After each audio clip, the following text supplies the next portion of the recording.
अब के लिए कांग्रेस ने मध्य प्रदेश में 22 सीटों पर तो प्रत्याशी उतार दिए हैं, लेकिन 6 सीटें अभी भी होल्ड पर हैं। मुरैना, ग्वालियर और गुना सीट पर अभी तक प्रत्याशियों का ऐलान नहीं हुआ है। आखिर क्या है इसकी वजह, रिपोर्ट आपको दिखाते हैं।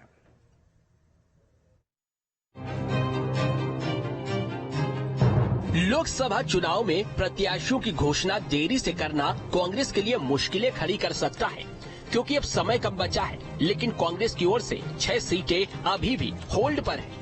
मुरैना, ग्वालियर और गुना सीट पर कांग्रेस को उम्मीदवार नहीं मिल रहे हैं। वहीं लिस्ट में देरी की वजह से माना जा रहा है कि कांग्रेस प्रत्याशी 30% पोलिंग बूथ तक नहीं पहुंच पाएंगे। लोकसभा क्षेत्र में 30% मतदाताओं से सीधा संपर्क नहीं हो पाएगा। उदाहरण के लिए ग्वालियर लोकसभा सीट में करीब 2000 से ज्यादा मतदान केंद्र हैं। मतदान के लिए केवल 38 दिन का समय बचा है। कांग्रेस प्रत्याशी को एक दिन में 50 से 52 मतदान केंद्रों पर जाना होगा, लेकिन एक दिन में 32 मतदान केंद्रों तक ही संपर्क हो पाएगा। 30% वोटरों तक संपर्क नहीं हो पाएगा। इसी तरह गुना और मुरैना में भी लगभग इतने ही मतदान केंद्र हैं, तो लिस्ट में देरी की वजह से उम्मीदवारों के चुनाव प्रचार पर भी फर्क पड़ेगा।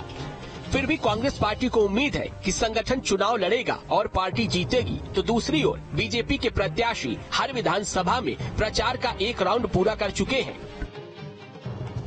देखिए, एक चीज जो कहना चाहूंगा कि भारतीय जनता पार्टी में और अन्य दलों में बड़ा अंतर है, जमीन आसमान का अंतर है। भारतीय जनता पार्टी कार्यकर्ता आधारित दल है, कांग्रेस कार्यकर्ता आधारित दल नहीं है। कांग्रेस में कार्यकर्ताओं का टोटा है, क्योंकि कांग्रेस ने धीरे धीरे कार्यकर्ताओं की जो उपेक्षा करना शुरू की, तो कार्यकर्ता भारतीय जनता पार्टी में और अन्य दलों में जाना शुरू हुए। तो कांग्रेस के पास कोई सही मायने में जमीनी कार्यकर्ता बहुत कम है। देखिए, जहां तक कांग्रेस का सवाल है, कांग्रेस ने पहले ही विधानसभा अपने पूरे संगठन को चुस्त दुरुस्त करके, और हम हर पोलिंग तक हमारी पहली पहुंच है। हमारा संगठन बिल्कुल चुस्त दुरुस्त है। बस सिर्फ और सिर्फ दूल्हे का इंतजार है। बारात बिल्कुल तैयार है और आप समझ लीजिए कि जैसे ही घोषणा होगी हमारे प्रत्याशी की, हमारा जो आखिरी नींव का पत्थर है वो इमारत बुलंद करने के लिए बिल्कुल तैयार बैठा हुआ है। भारतीय जनता पार्टी के घोषित प्रत्याशी लोकसभा की हर विधानसभा सीट पर प्रचार में जुटे हुए हैं और प्रचार का एक राउंड भी पूरा कर चुके हैं।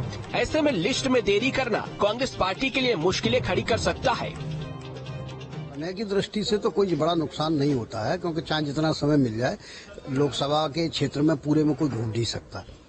पार्टी के संगठन और कार्यकर्ताओं को चुनाव लड़ना पड़ता है। लेकिन हाँ, ये बात सही है कि चुनाव का जो टेम्पो बनता है, मोमेंटम होता है, उस मामले में कांग्रेस अब एक तरह से निराशा की स्थिति से गुजर रही है। क्योंकि एक तो कांग्रेस का बीजेपी का कैंडिडेट डिक्लेयर हो गया, उनका संगठनात्मक ढांचा भी अच्छा है, तो उन्होंने अपने संगठनात्मक इकाइयां भी, कार्यक्रम भी शुरू कर दिए। फिलहाल बीजेपी और कांग्रेस दोनों यही मानते हैं कि चुनाव तो संगठन और कार्यकर्ता लड़ते हैं और उनकी पूरी तैयारी है, जबकि वास्तविकता तो ये है कि कांग्रेस में संगठन से ज्यादा प्रत्याशी को ही चुनाव लड़ना पड़ता है, जो अभी तक ग्वालियर, मुरैना और गुना में घोषित नहीं किए गए हैं। आने वाले लोकसभा चुनाव में कांग्रेस लगातार ये दावा कर रही है कि इस बार वो ज्यादा सीटें मध्य प्रदेश में जीतेगी, लेकिन तैयारी आधी अधूरी नजर आ रही है। एक और तो बीजेपी के घोषित प्रत्याशी अपने लोकसभा क्षेत्र में एक राउंड का दौरा पूरा कर चुके हैं, तो कांग्रेस पार्टी ने कई सीटों पर अपने प्रत्याशियों के नाम का ऐलान ही नहीं किया है। ऐसे में हर मतदान केंद्र पर कांग्रेस का प्रत्याशी पहुंचे, ऐसा मुश्किल लग रहा है। अब हालात ये हैं कि अगर प्रत्याशी घोषित हो भी जाता है तो कांग्रेस पार्टी और उसके प्रत्याशी को जमीन पर ज्यादा मेहनत करने की जरूरत पड़ेगी। Vinod Sharma, news state, Gwalior.